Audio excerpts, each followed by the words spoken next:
Hello, hello. Welcome back to the Pop Astrology podcast. My name is Jessie James, and this is my Halloween week episode. And what person better to do a Halloween episode on than Miss Florence Welch of Florence and the Machine in advance of her new album, Everybody Scream, coming out this Friday on Halloween, which I am so excited about, unbelievably excited about. Obviously, I'm a Florence and the Machine fan, longtime Florence and the Machine fan. And finding out that Florence Welch is also a Virgo Sun, Gemini Moon, just like moi, was life-changing. Shelley from Love Island USA this season, season 7, is also a Virgo Sun, Gemini Moon, and I'm just loving all of this mutable mercurial representation in pop culture. The thing about Florence is that we don't have a birth time for her, and so we don't know her rising sign. I have some guesses, and I'll walk through them in this video, but that is what has prevented me from doing a Florence episode before, but now it is time. Anyway, I hope you all are doing extremely well. I am very excited for Halloween. I'm going up to New York to stay with my best friend. We are going to a surrealist party on Friday. I think I'm going to be a storm. And then on Saturday, I'm going to be Charlie XCX. And then on Sunday, I'm going to be a flamingo. I didn't get to celebrate Halloween last year because I was a disaster. I had, just recently gotten out of an abusive relationship and moved it to my own place. And then I started having an ant problem. And so between the ants and my anxiety and my fear and paranoia, things were not going well for me last Halloween. So I was like, this Halloween, I'm going to have a lot of fun. And Halloween has long been my favorite holiday, so sort of absurd that I didn't get to do it last year, but I'm very excited for this year. I cannot wait to share photos with you of my costumes and talk all about my Halloween experience and about Florence's new album. Gosh, I am so freaking excited. She's definitely one of the new romantics that we've been talking about. This group of likely queer, likely neurodivergent artists who are working to make the music industry and the entertainment industry more equitable and less exploitative and predatory. I'm so ready for the big show, and I think that Halloween is really going to be the official kickoff with Florence's album. If you were aware of the pumpkin messages, that sort of clues me on to that one, and I just cannot wait. But anyway, that's what I have to say. Let's talk about Florence Welch. Florence Leontine Mary Welch was born on August 28th, 1986 in Camberwell, London. She is the daughter of her parents, Nick Welch, who is an advertising executive, and Evelyn Welch, who is an academic. She has some family connections. I'm not calling her a Nepo baby, but her maternal grandfather was a lawyer and a coal magnate, so dirty money. Her uncle is the satirist Craig Brown. Her grandfather is Colin Welch, who is the former deputy editor of the Daily Telegraph and a sketch writer for the Daily Mail. And her uncle is actor and filmmaker John Stockwell. Florence has 2 younger biological siblings. Her younger sister Grace was the inspiration for her song Grace, and she also has a younger brother named JJ. Florence was raised Catholic but is now agnostic, and she has talked a lot about how she loves to incorporate religious themes into her work because religion has such extremes like heaven, hell, death, sex, all of the things that she says, quote, really matter, and she loves to include those extreme things in her work. She has also said, I find it's nice to mix the mundane and the magical, the irrelevant with the huge themes. Sex, love, death, marriage, guilt, mix that with seeing a huge sky or going for a walk or turning the page of a book. Living is dealing with the everyday and the notion that you're going to die. And I should mention, her birth chart is really crazy. We will obviously get to that, but it's very, that seems about right for Florence Welch. When Florence was young, her paternal grandfather encouraged her to pursue her performing and singing talents, and when she was young, she sang at a lot of weddings and funerals. Her maternal grandmother had bipolar disorder and died when Florence was 14 from jumping out of the window of her New York City apartment. When Florence was 13, her parents divorced, and her mom remarried their next-door neighbor named Peter, and so Florence got 3 step-siblings from this remarriage, and her father also remarried, and I believe she got 1 step-sibling from that marriage. In middle school, Florence used to get in trouble for impromptu singing and for singing too loudly in the choir. Obviously, she was meant to be a star. And she also formed a witches' coven with 2 of her friends, and they would create spell books and try to cast spells on their classmates. I saw a guy on TikTok recently being like, I think Florence Welch might be a witch. And it's just where have you been? She's been a witch for like 30 years. Like, come on now. She's the mother witch. Men just always think the thoughts they have are the first time these thoughts have ever been had. It's very frustrating. The name Florence and the Machine for her band started as a joke because she would make music with her friend Isabella, and they would be Florence the Robot and Isabella the Machine. And so she started thinking about performing under the name Florence is a Machine, and then she was like, this is too long. It will never catch on. It drove her crazy. And so in 2006, they started performing under the name Florence Robot plus is a Machine, and then they started to get attention. In 2007, she recorded with a band called Ashok, and their album includes the first version of her song that ended up on Lungs, Kiss with a Fist, and that iteration of the song was called Happy Slap. Florence cites as influences Grace Slick, Alanis Morissette, Patti Smith, and Stevie Nicks, and she has called Patti Smith her North Star, and her song Patricia on her 2018 album High as Hope is about Patti Smith.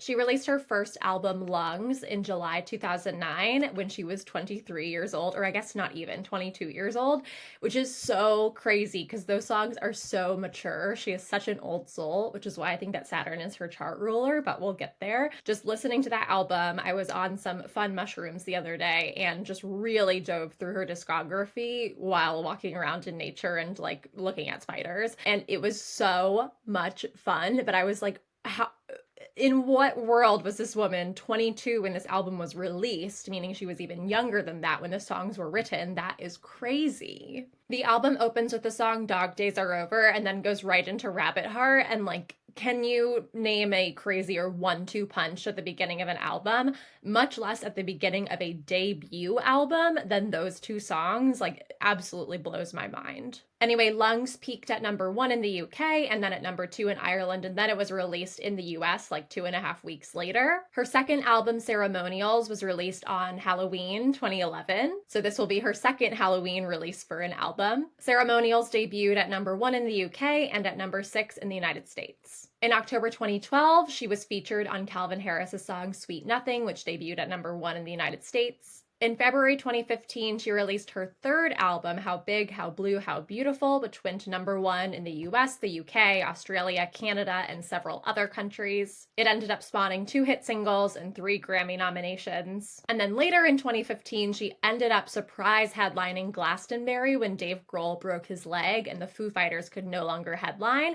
And Florence loves Glastonbury. Like, I was watching so many of her interviews from 2009 when she first performed there, and I can only imagine how huge of a dream that was for her. That's so cool. In June 2018, she released her 4th studio album, High as Hope, and then in May 2022, she released her 5th and most recent studio album, Dance Fever, which she called a fairy tale in 14 songs. It was also her pandemic album, the album that she put together during the pandemic, and she said in her recent interview with Zane Lowe that she can tell when she listens to the album, like, when the pandemic started and when she wasn't able to really be in studios with everyone, but had to sort of put it together via email and via Zoom call. In 2023, Rolling Stone named her the number 128 greatest singer of all time. I imagine that number will only go down as time goes on. And then in April 2024, she was featured on Taylor Swift's album, The Tortured Poets Department, when she collabed with her on the song Florida with 3 exclamation points. And then Florence showed up and performed Florida at the Aries Tour in August 2024 at the last show in London, and in October 2024 when the Eras Tour was in Miami. And those performances live in my head rent-free. I watch them all the time. The woman-loving woman sapphicness of them is crazy. I can't believe anyone thinks either of these women are straight. That is so nuts to me. They are so clearly gay. What have we come to as a society that people look at Taylor Swift and go, that's exactly what the straightest woman alive looks like? No, baby. That is what a lesbian looks like. Thank you. And then the next thing she has coming up, of course, is that this Friday on October 31st, Halloween 2025, she's releasing her 6th studio album, Everybody Scream. And the title track, Everybody Scream, which she has already performed, is very clearly sapphic, and thank God. As I mentioned, I think that she's part of the New Romantics movement that is working to end the reign of terror of closeting and bearding and, erasing queer art and making it straight art in Hollywood and the music industry and the entertainment industry, because most musicians, famous musicians, celebrities, etc., are queer. And people erase that because they are forced to hide their sexuality. And so we have a huge body of work, queer art by queer artists, that people don't consider queer art, and then therefore minimize the contributions of the LGBTQ plus community to the art world and to culture and to pop culture. And quite honestly, I'm sick and tired of it. Whitney Houston was posthumously outed by her former partner, Robin Crawford, and people still don't see Whitney's songs as like queer love songs. They're just called love songs. Anyway, my soapbox. Florence Welch is an introvert. She is passionate about reading and literature, and she has a book club called Between Two Books, and I am currently on a mission to read and consume all of the books on that book list. It's a very long book list, so it's going to take a while, but I'm currently reading Your Voice in My Head by Emma Forrest and The Marriage Plot by Jeffrey Eugenides, so I'm working my way through it slowly but surely. And about her book club, Florence has said, it's a huge generalization to say that all readers are introverts. I'm sure there's a lot of extroverted bookworms out there, but for me, it's nice to know people of similar inclinations can actually come together in a social way and talk about something that is inherently solitary. Florence has been open about her struggles with anxiety, depression, eating disorders, and alcohol. She has been sober since 2014, and in a 2024 interview with John Seabrook, she said of sobriety that to be conscious and to be present and to really feel what's going on, even though it's painful, feels like much more a truly reborn spirit of rock and roll. I feel like people don't talk about that alcoholism is quite smart. You know, I used to be an alcoholic because it happens when people feel a lot of pain and they find that alcohol numbs that pain, and obviously being in pain and finding a way to stop being in pain is a very smart thing to do. And so alcoholism serves a purpose, but to remove that like barrier from pain and finally actually feel these feelings that you've been running from as long as you've been drinking for years and years is really, really difficult. And so I do admire her so much, especially seeing my own struggles with alcohol in her work. She also talks about her battles with eating disorders, especially in her 2018 song Hunger, which is about her battle with anorexia. And in an interview she did in 2022, she says that while she considers herself recovered from eating disorders, quote unquote, anorexic thinking still forms part of her everyday life, which I also completely agree with. I definitely am recovered from my eating disorder, but you know, I still know the calories of like every single kind of food. I can still do mental math about how many calories I'm consuming. I don't. It's not part of my daily like thought processes, but I know them. And you sort of like never really lose that knowledge, I guess, especially if you're like a neurodivergent person like Florence and myself. Florence says that her music is this like useless magic. She has a poetry book called Useless Magic, and the preface to her poetry book, Useless Magic, says, "Songs can be incredibly prophetic, like subconscious warnings or messages to myself, but I often don't know what I'm trying to say till years later. Or a prediction comes true and I couldn't do anything to stop it, so it seems like kind of a useless magic." And in her recent interview with Zane Lowe, which everyone must watch, like incredibly emotional. I cried. I was writing down things she was saying. I was just like, this woman is so incredible. She talks about how the opening song to her 2022 album, Dance Fever, which is called King, really grapples with the idea of becoming a mother. The chorus is, "I am no mother, I am no bride, I am king." It grapples with her ambition. And one of the lines said, "I never knew my killer would be coming from within." And then she suffered an ectopic miscarriage on stage at her tour. And she said, "The closest that I've ever come to death is when I was trying to create life." And she came very close to death because when she had this ectopic miscarriage, the fallopian tube ruptured, resulting in massive internal hemorrhage that required emergency surgery. Pregnancy obviously is a very dangerous condition for women, and that is why banning and putting restrictions on abortions and reproductive care, especially emergency reproductive care, is so dangerous to women. Even if you want to keep a baby, there's nothing that will stop you from having a miscarriage that requires some sort of like emergency surgery that, if doctors are told keep this baby alive at all costs or else you might go to jail, results in women dying because they can't receive the care that they need. Anyway, if you live in Virginia, please vote Abigail Spanberger for governor this Tuesday. And of course, to my New York friends, vote Zoran Mamdani, obviously. Florence has been in some public relationships, which I'm not going to talk about because I'm not quite sure whether they were real, whether they were bearding. I don't know if she's lesbian or bisexual. I know that she's queer in some way. She has used pride flags at her concerts, especially during her song Spectrum, Say My Name, for a very long time. She has collaborated with Lady Gaga, an openly bisexual artist. She is collaborating with Mitski on her upcoming album Everybody Scream, and Mitski is openly queer. And she has also obviously collaborated with Taylor Swift, a woman who I personally consider to be out to those who are paying any attention. I have several podcast episodes and videos about this on my YouTube channel if you want to see all the evidence and learn more. But I think that Taylor is both out to those who have eyes to see, and also she has been glass closeting for a really long time. And I think Sabrina Carpenter is taking up that mast of glass closeting as well. So that is a brief overview of Florence Welch's career and life. And now I want to dive into her birth chart.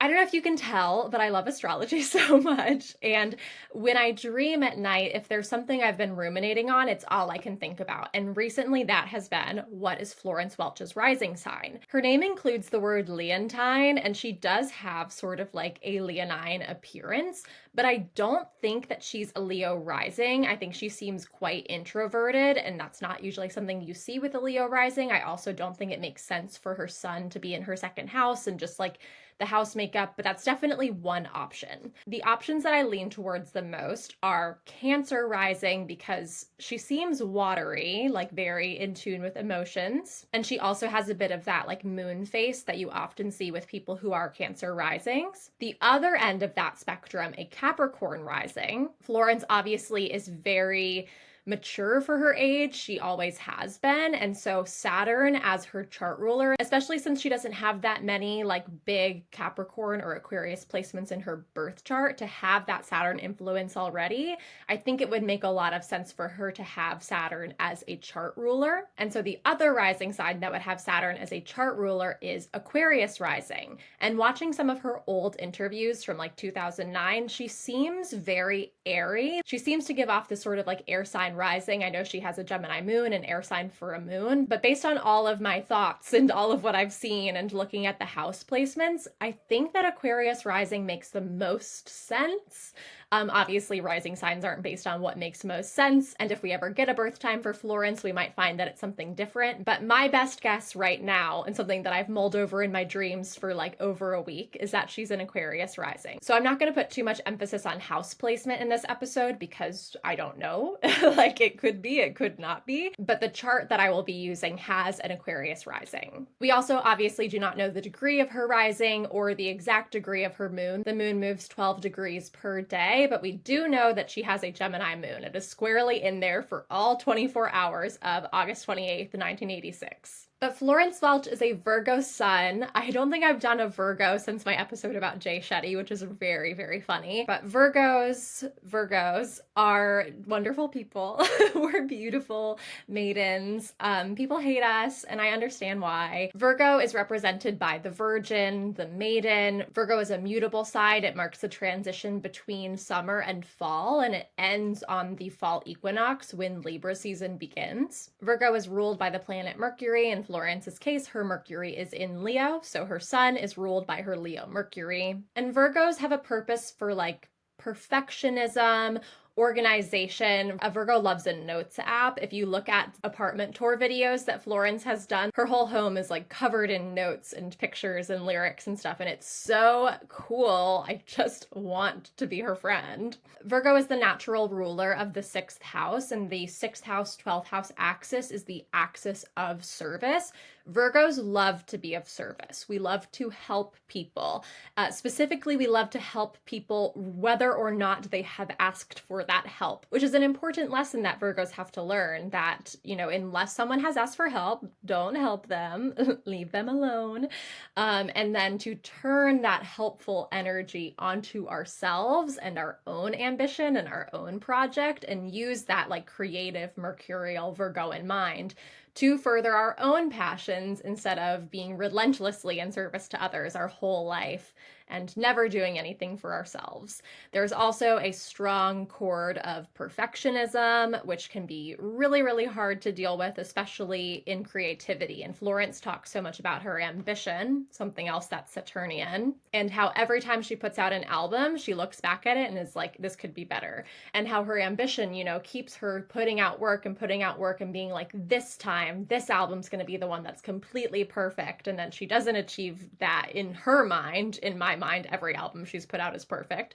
And so she keeps going and keeps going. That is very, very Virgo to me. If she's an Aquarius rising, Virgo would be her 8th house. And so she would have an 8th house sun. The 8th house obviously is the house of the occult, of death and transformation and rebirth. It's the natural house of Scorpio.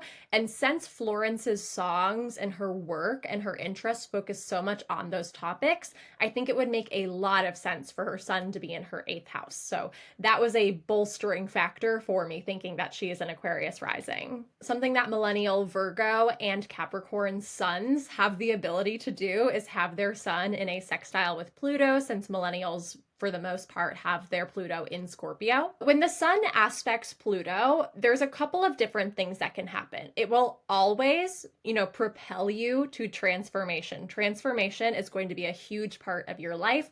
The sun is a bright light, and when it touches Pluto in the birth chart, that very, very dark, transformative, like death, rebirth energy, it always spurs you to transformation, transformation, transformation, shines a big light on that Pluto. There are a couple of different kinds of contacts that can be made with traditional aspects in a birth chart. There is a square or an opposition, which is considered like a hard aspect, and there's a trine or a sextile, which is considered a soft aspect. There's also a conjunction, which is neither of these things. So when the sun is in hard aspect to Pluto, that would be a square or an opposition. That would be, if you're a millennial, having your sun in Leo or in Aquarius, or for the opposition, having your sun in Taurus. That puts you in range of these hard aspects. This is going to propel you in your lifetime to transform through crisis. You are going to get thrown into crisis situations and basically sink or swim. You're going to have to learn how to swim. You're going to have to learn how to get through them. It's going to be really tough. A trine or a sextile aspect is a little bit different, and this allows you to work with the energy of Pluto in a constructive way and sort of like do all of that transformation, which is still going to be really hard. Transformation is not easy, but do it in a way that does not require you to learn how to swim or else drown. Though Florence does talk a lot about drowning in her work, it is clearly a very important interest of hers. The fate of Ophelia, haha. This aspect indicates someone who has a very strong sense of personal identity, someone who has a drive to evolve over their lifetime. They're drawn to self-discovery, empowerment, and helping others navigate change, and they can often act as like a guide or a figure of strength and support to other people as they go through their own transformations. This is someone who makes a great leader, healer, mentor, or a change maker, and a lot of stuff in Florence's birth chart indicates that she is a change maker, which I believe that she is actively doing right now. So I'm very glad to live at the same time as Florence Welch. Her sun in Virgo also makes a square to her Saturn in Sagittarius, and this indicates that she has a relentless determination to overcome obstacles in her life. She understands that the challenges and the obstacles that are put in her way are put there for a reason, and that they are to support her in areas of her life that she needs to develop more in. And so facing those challenges head on and overcoming them and overcoming those obstacles is a way that she does the necessary growth in her life, which goes hand in hand with this sort of like general need to transform. Especially since both of them touch her sun, it's like this is what her ego really wants her to do in this world. With regards again to Florence's comments about ambition, these are people who can be really, really hard on themselves and set very high standards for themselves, but also very high standards for others. So they can be very critical of other people. Something about a Virgo is that they are very critical of themselves and others. So this sort of goes right along with this square to Saturn. And one thing that Virgos and people with Sun square Saturn, and both of these things need to learn how to do, is to be very compassionate with themselves and others and understand like if you're having a feeling that seems hard and that you don't want to be having, you still have to be compassionate with yourself and really listen to yourself and be like, yes, I completely understand where this is coming from. It's okay to have this feeling, and like let yourself sit with it and then move forward from that, and not just like push everything aside and be like, don't think that, don't have that emotion, la la la la la, I cannot hear you, where's my martini? If I ever get research funding and get my ADHD in check, maybe I'll do a study on Virgos and substance abuse. However, a strong benefit of this aspect is that in times of crisis, these are the people who are their pioneers, and they will jump to the challenge and take the lead. And so when we come to crisis times, we are very grateful for Florence and other Sun square Saturn people, because they are able to take the lead in very stressful situations where things could tend to otherwise descend into chaos. And then her last sun aspect is that she has her sun in Virgo, making a trine to her Neptune in Capricorn. And when someone has their sun trine Neptune, they are a very imaginative person. They can dream big worlds, and they can be a real source of inspiration to other people. I think that's like textbook what I would write about Florence Welch if I had to sum her up in one word. But it's very important for these people to get clarity, like real clarity about what their own inner dreams are, because they can tend to lie to themselves and end up creating a life and structures and bringing dreams to life that aren't actually their dreams. They're not authentic to themselves. They're just things they've told themselves for a long time. And so now they believe them to be true. And so this can lead to this Neptune buzzword, disillusionment, and then sort of like falling apart and having to put it all back together and figure it out, so that ultimately they can align their heart and their mind and their imagination and be of good service to others, not putting others before themselves like a martyr would, but realizing their own dreams and using that vision to help other people, and the compassion and empathy that comes with having a direct contact, especially a soft aspect between the Sun and Neptune. And then moving 90 degrees around the wheel to Gemini, where Florence has her Moon, Chiron, and Lilith all in a conjunction. And this is like the big Florence Welch aspect. This is like what I call her like nexus of power, I think. And this is like what makes her her. This also touches Venus in a trine from Libra, and it makes a sextile to her North Node. So there's a lot of other players in here, but this Moon, Lilith, Chiron conjunction is crazy and so Florence Welch. And a Gemini Chiron is really deeply impactful. Chiron in Gemini or Virgo are both ruled by Mercury, and so they tend to be wounds in the way that you communicate and your relationship with like words and intelligence. And so Virgo and Gemini Chirons tend to be people who are most driven to heal these wounds, because it impacts you from such an early age in such a fundamental part of your life, which is like schooling and learning. And it does impact you like every single day you communicate, unless you live at a monastery and don't speak. But for most people, it's going to be something that you face every single day, which can make it really, really deeply wounding, but also really motivational to get onto a journey of healing and transformation. Chiron in Gemini usually manifests as feeling unintelligent, unable to properly communicate, and just generally different, especially from your classmates growing up. And this can show up as moving to a foreign country where you don't know the language, having a speech impediment or a learning disability, and just general like social anxiety or being told that you're stupid or unintelligent. And these can also be people who communicate through ways that don't align with social norms, like people who think in emotions and pictures and art, but are attracted by people who think really rationally and logically and scientifically, or someone who is able to think in music, but they're surrounded by people who think in words, or they're in a situation where they're being required to think in words. Like synesthesia is a big thing with this placement. And though Florence has loved reading and literature for her whole life, she was diagnosed with dyslexia and also dyspraxia. And dyspraxia is a developmental coordination disorder that does not affect her reading ability, but does cause problems with organization, another Virgo thing. And she says that music and books are something that gave her reprieve from feeling so different from other people. So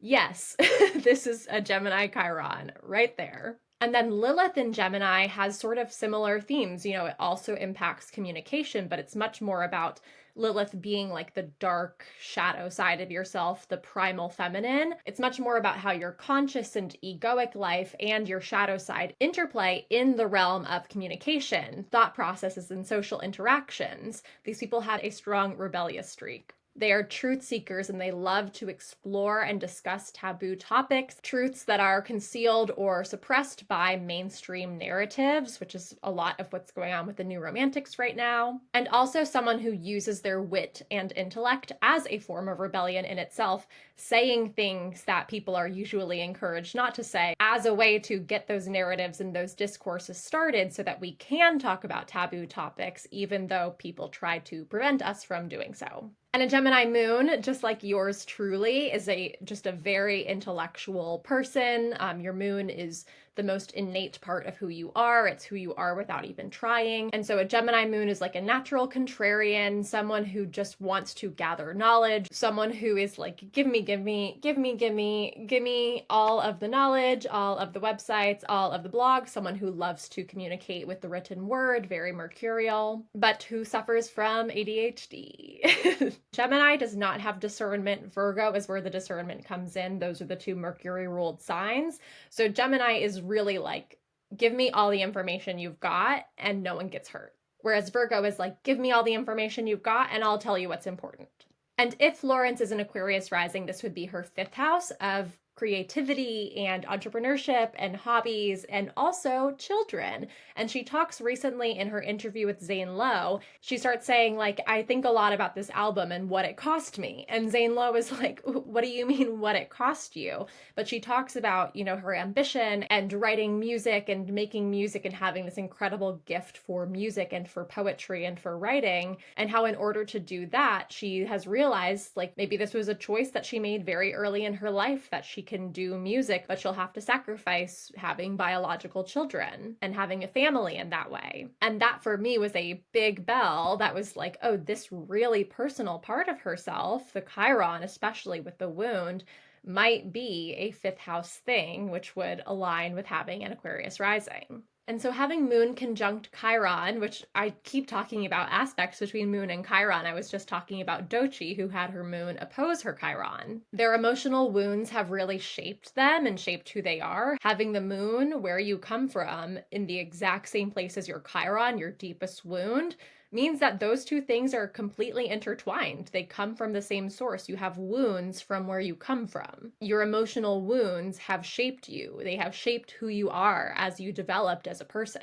And you need to be able to embrace your vulnerabilities and acknowledge them to be able to move forward with any sort of healing and personal growth. The moon also represents the mother, so the maternal figure in your life has also been very important both to your life and to your wounding. So what relationship have you had with your mother and how has that impacted you? As well as the generational patterns of the moon in your ancestral line. How has generational trauma affected you?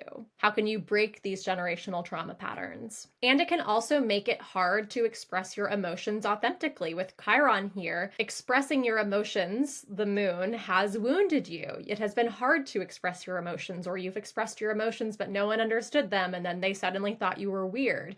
So it's figuring out how to authentically express your emotions in a way that you either don't care about the negative things people say about them, or that feels really authentic to you and people can see that it's authentic and then they understand it. Some sort of combination of those two things, but learning how to express your emotions without it causing you extreme duress. And then having the moon conjunct Lilith calls for this like deep understanding, acknowledgement, and embrace of both the light side of you, your conscious self, and the dark side, your shadow, your subconscious, etc. Lilith is all about seeking the truth, regardless of the mainstream narratives or the societal norms. And so they need to understand that it is their path to seek the truth with an open and curious mind and spirit, and that is going to involve other people being like, what are you doing? Stop doing that. Because society in general is scared of change. And so for change makers like Florence Welch, that's something that they're going to have to deal with in their life. And that's the only way that we accomplish beautiful major things is through change. And so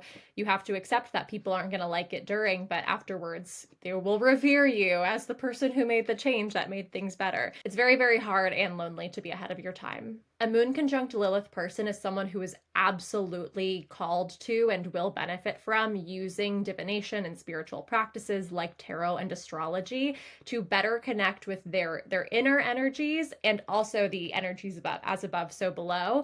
Just the spiritual energy and intuition that form such an important basis for their work in this lifetime. And this makes someone who is not very sensitive to criticism, but they need to be careful because they can miss out on actual valuable constructive feedback that will help them grow if they're so like, I don't care what anyone thinks about me. What they say is irrelevant. So they need to learn how to filter the noise and be able to discern what is actually positive feedback that they should incorporate and what's just like people being haters. And they can have some like emotional turbulence when you dig really deep into your shadow. You do let up some like negative or more destructive tendencies. And so she really needs to learn how to ground and have very strong and consistent grounding and meditation and journaling practices to prevent those energies from manifesting in destructive ways. And the last conjunction in this little group, having Chiron conjunct Lilith, is an invitation to explore the depths of your wounded, like feminine, primal feminine, dark feminine energy. In essence, the parts of yourself that have been marginalized, suppressed, and misunderstood. It's a call to embrace the wounds surrounding your power and your autonomy and your authenticity, and just gaining an understanding of the beliefs and the experiences and the social norms that have caused you to repress your true nature and your authentic self in the past, and how to reclaim and integrate these parts of yourself that were suppressed into your conscious expression of your identity. And then, as I mentioned, her Venus in Libra, which is Venus in domicile, a very well-resourced, well-placed Venus, makes a trine to this little conjunction in Gemini. And so if she's an Aquarius rising, then Libra would be her 9th house. And the 9th house is all about wisdom and journeys. It's the natural house of Sagittarius. And it's also about mythology. So this would mean that she has some sweetness in her 9th house of mythology, which she uses this trine, this really easy aspect, to help heal herself, this Chiron, to help access her dark feminine, access her shadow side, access her subconscious. So this would directly tie that use of mythology in her songs to this journey of self-exploration and healing through her creativity, which once again makes perfect sense. Especially because Venus trine Chiron just really allows you and calls you to use art and beauty and pleasure and all these Venusian topics as ways to heal your deepest wound, your Chiron wound. Venus trining Lilith is someone who is very good at expressing their authentic self through their appearance. And Florence has a very signature style of dress. She dresses in a very witchy fashion, and it definitely is an expression of her authentic self. Someone with Venus trine Lilith also has just a very natural magnetism to them, and this applies to Venus trine the moon as well. And then this little Gemini locus here is also involved in this T-square with Jupiter and Uranus. She has Jupiter in Pisces, which is Jupiter in domicile, once again very well resourced, similar to her Venus, making a square to both her Uranus in Sagittarius and to her moon Lilith Chiron conjunction in Gemini. A T-square is a combination of 3 difficult aspects, a square, another square, and an opposition. So this is much less flowing than this trine I just talked about to Venus. Having the moon square Jupiter can indicate that she has some difficulty uniting her sensitive feelings and emotions, which is represented by the moon, with her impulse to expand and manifest her potential, which is represented by Jupiter. And that can cause struggles with purpose and motivation. They can have this inherent belief, especially with Jupiter in domicile, that things should be really easy for them and that they shouldn't have to work hard to accomplish what they want to do. And so that can manifest as some sort of apathy. And then we also have with the moon, this situation where the moon moves very fast. The moon takes 28.5 days to circulate the entire zodiac, and in that time it moves through several different phases. You have a new moon, crescent, first quarter, waxing gibbous, full, disseminating, third quarter, and balsamic, and then back to new, all within 28.5 days of the moon cycle. And so these people can lack consistency, and something that she really needs to work on and focus on in her life is a deliberate planning, being very realistic, especially with all of this mutable energy. very, very hard to plan, very, very ADHD. On the other side of this T-square, we have this Jupiter in Pisces square her Uranus in Sagittarius. And Jupiter square Uranus is a revolutionary. It's someone who wants to see the world change and get better. They're a person who constantly strives to improve themselves. And so they're like, I don't understand why society can't do this on a larger scale and we can't make the world better over and over and over again. This is someone who loves the thrill of discovering something new and bringing that to other people, sort of like catnip to them. And it gives them this ability to like play God, which is Jupiter is Zeus, like very, very Jupiterian, this desire to play God. But they need to be careful because that can make them come off like self-righteous and dogmatic, and it's something that other people tend not to like. And she also just needs to watch out for this like constantly chasing the new high and the next best thing, making her miss out on the simple pleasures in life, just like intimate moments with loved ones and walks in nature and such. So she needs to be sure to balance these two things and like let herself have times where she's not chasing the next new thing and just like enjoying being in the present and being grounded. And the hypotenuse of this triangle is her moon in Gemini opposing her Uranus in Sagittarius.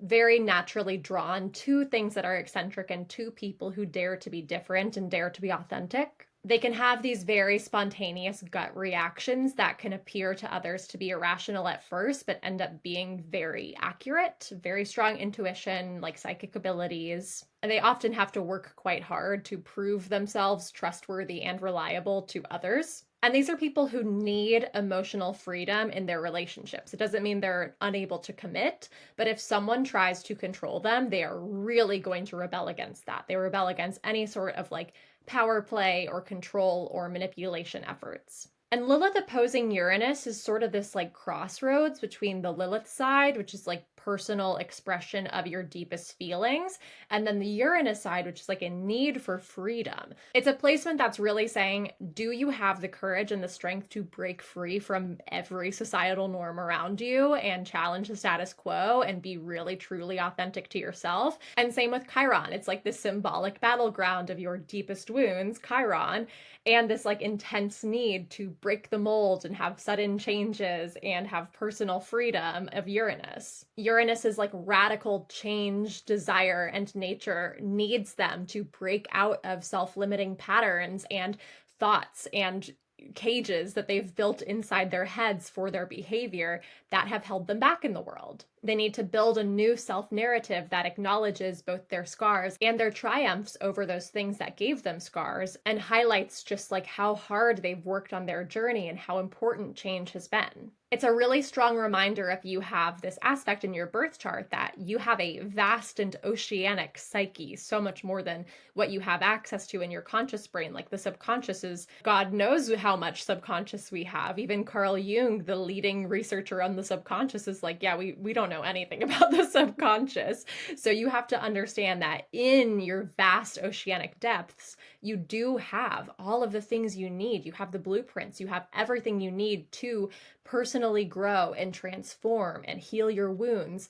You just need to try to access it. And with that Uranus, sometimes the thing that gets you to access that is a very sudden change or a very sudden like crisis or some sort of thing that snaps you out of the way you've been thinking and gets you to move into a new thought pattern. Like I said in my last episode about Dochi's astrology, everyone wants an easy life, but no one wants a boring story. The last placement I'm going to talk about is her North Node in Aries, potentially in her third house. And there's so many aspects to this North Node, so this will probably take a while. But first I want to talk about an Aries North Node in general. There are a lot of millennials born around 1986, 1987, like early millennials who have this North Node in Aries and South Node in Libra. And the nodal axis is these 2 points, these lunar nodes. In Vedic astrology, the North Node is called Rahu and the South Node is called Ketu. These are the head and tail of the dragon. The South Node represents where you come from, your past lives, things that feel innately comfortable to you because they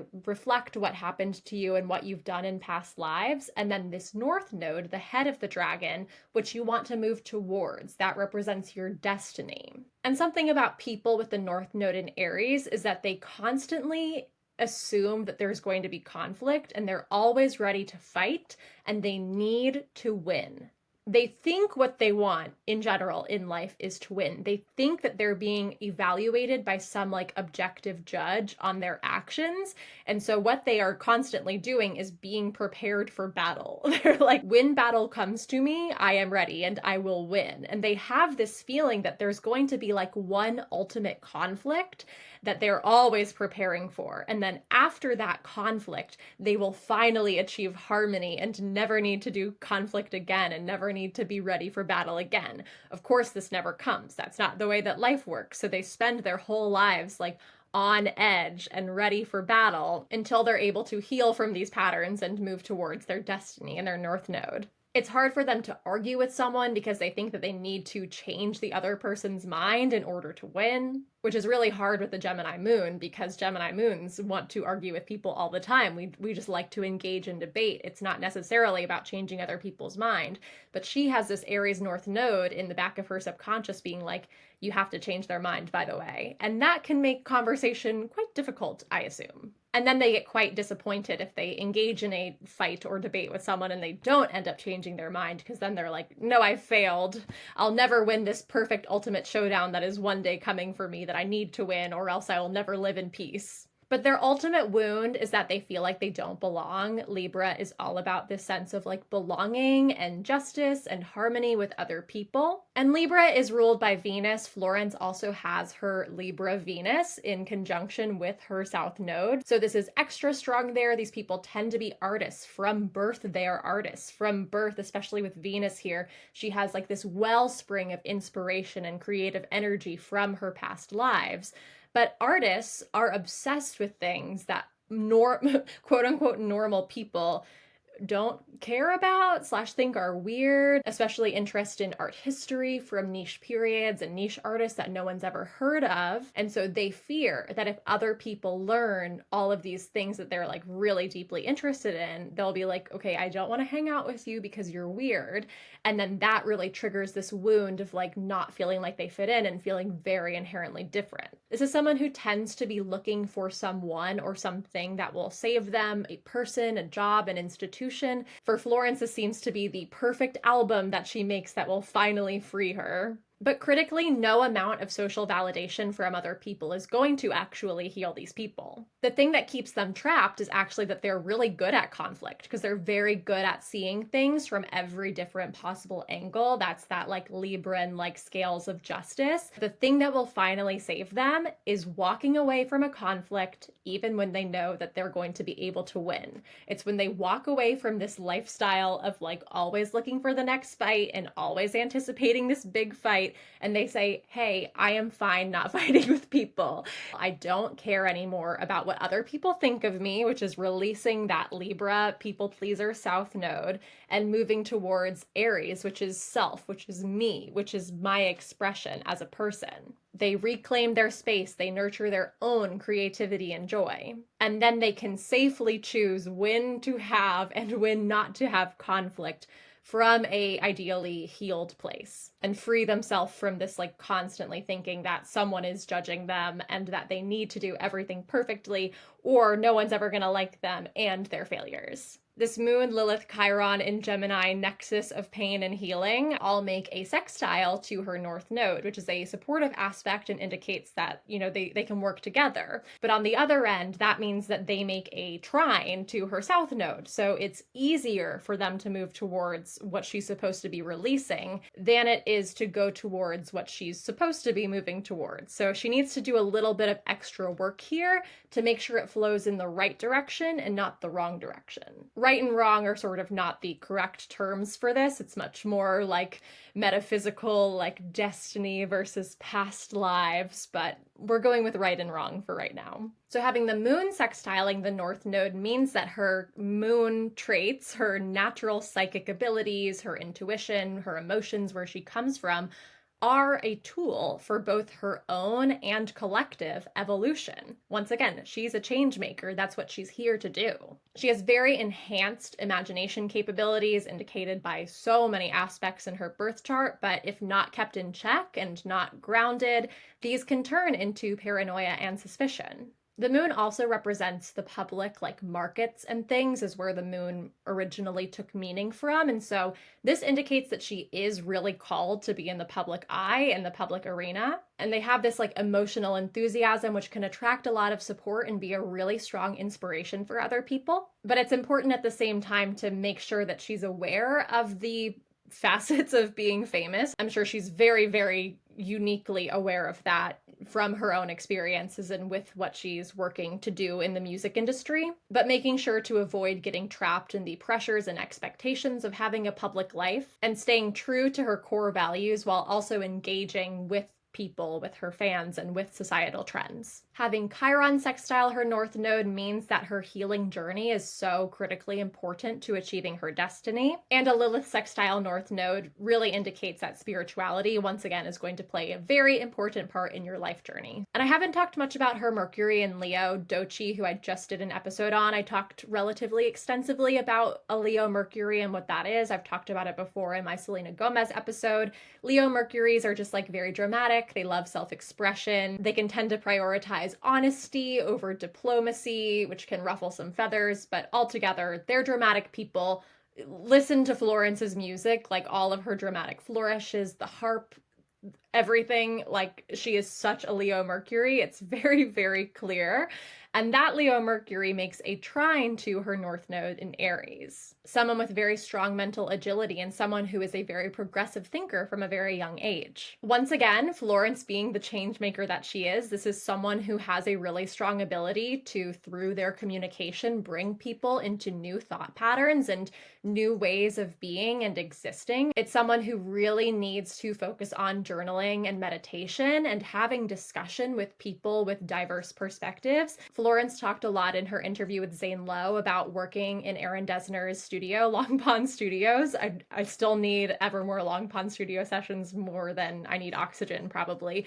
But she talks about how she lived there for a month and like Aaron would come and then he would leave and then Mitski would come, and just like the importance of collaboration to her, I think shows up so much with this Mercury North Node aspect. I think she said she's the person who stayed the longest at Long Pond working on their album. And she was like, can I stay longer? And Aaron was like, no, I think it's done. And then the last thing I'll say is that she has her Mars in Capricorn, which is exalted. And so she has this very strong ability to execute on everything that she needs to do. And that must be so nice with all of this mutable energy to be able to have something that's like, no, but we're moving forward. We've got this and we're doing it. Anyway, that is the astrology of Florence Welch. I hope you enjoyed this episode. If you did, I would really appreciate if you hit the like button and subscribe to my channel. I'm so excited for this album. I'll probably do a video reviewing it and giving my thoughts that will come in early November. I'm just honestly like so overjoyed. And I'm also very excited for the chain of events that this kicks off, the dominoes cascading in a line, if you will,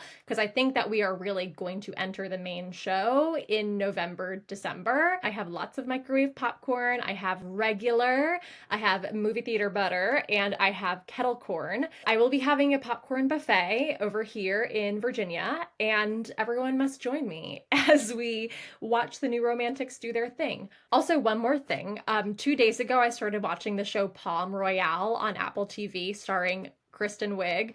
My trifecta of famous Pisces risings, Allison Janney, Laura Dern, and Carol Burnett. Among other people, Leslie Bibb, looking absolutely gorgeous, really made me want to dye my hair dark. But it is so related to Taylor Swift and the New Romantics and everything that's going on right now. Severance was also really related to that, also an Apple TV show I haven't watched yet, but my friend says that The Morning Show is also very related to New Romantics. But the thing that caught my attention most in Palm Royale is that they are literally living out the plot of the anti-hero music video and song. The line, "I have this dream, my daughter-in-law kills me for the money. She thinks I left them in the will," and the way that plays out in the music video with her leaving her kids 13 cents and donating the rest of the money to a cat sanctuary is exactly the plot of Palm Royale. It's crazy. I was like, girl, what is going on? So join me on my little Palm Royale journey. You can follow along with me me on TikTok, where I talk way more about this. My TikTok handle is at the Astrology Diva. You can also follow me on Instagram at astrojessie_. And I'll also plug, I am a professional astrologer. If you're interested in booking an astrology reading with me and finding out more about what your birth chart says about you, what's going on with relationships, work, any sort of area in your life, what's your life purpose, what does your North Node tell you, I would love to work with you on that. You can book a reading with me at my booking page at calendly.com/theastrodiva. Anyway, I love you so deeply. I'm so excited about everything that's going to come. And it's not a common feeling in this world of horrors to feel like real excitement and hope. So I cannot complain about that in the slightest. Anyway, I love you so much. I'll see you next week. Happy Halloween. Have a great time. I would love to see your costumes, and I'll talk to you later. Bye.